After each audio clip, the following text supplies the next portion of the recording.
Hi, I'm Duncan Kennedy with rowindoors.com. I'm sitting here on the Concept 2 rowing machine. You've probably seen it in a health club, collecting dust and sitting in a corner. Well, today we are going to learn how to row on it because this machine is the best cardio piece of equipment on the planet. The only problem is most people don't know how to use it.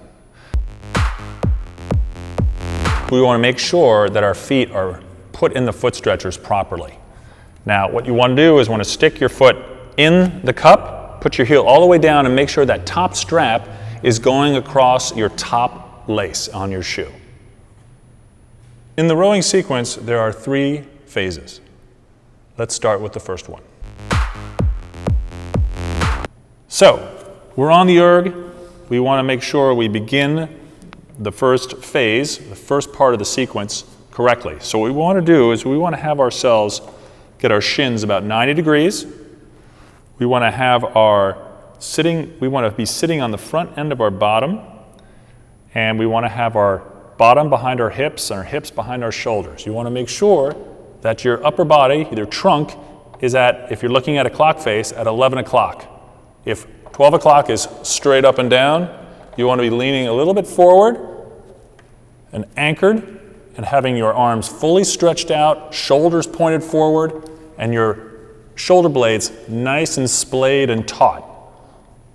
That is called the catch position, otherwise called the drive phase.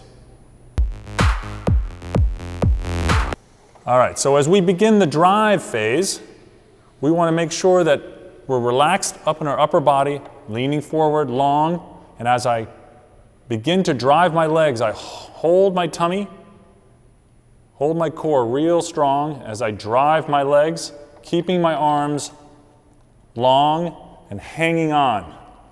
As I drive my hips and I begin to lose my legs, I begin to pendulum swing my back to the finish of the stroke while drawing my arms in at the finish. Now it's important that both my back and my arms finish together. I'll do it again.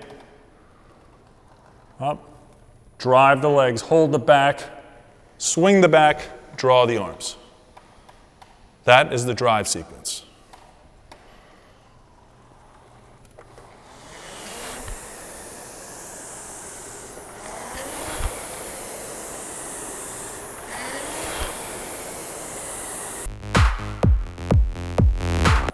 So with the last and final phase of the rowing stroke, we're at the finish of the stroke. We've just finished taking the stroke. Our handle should end up just below our chest plate in our sternum. We should feel our elbows relax behind us as though they were on a shelf behind us. And you want to be at that sort of 1 o'clock position, but supported. You don't want to be sagging. You want to be up, strong stomach. And remember, in the recovery phase, this is a time to rest, so you have to be relaxed while you do this. The first part of the phase is hands away.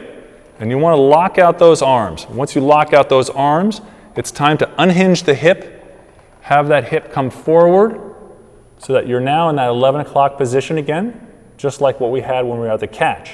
And now all you have to do is bring your legs up underneath you and de-accelerate on your way up to the wheel. Here goes.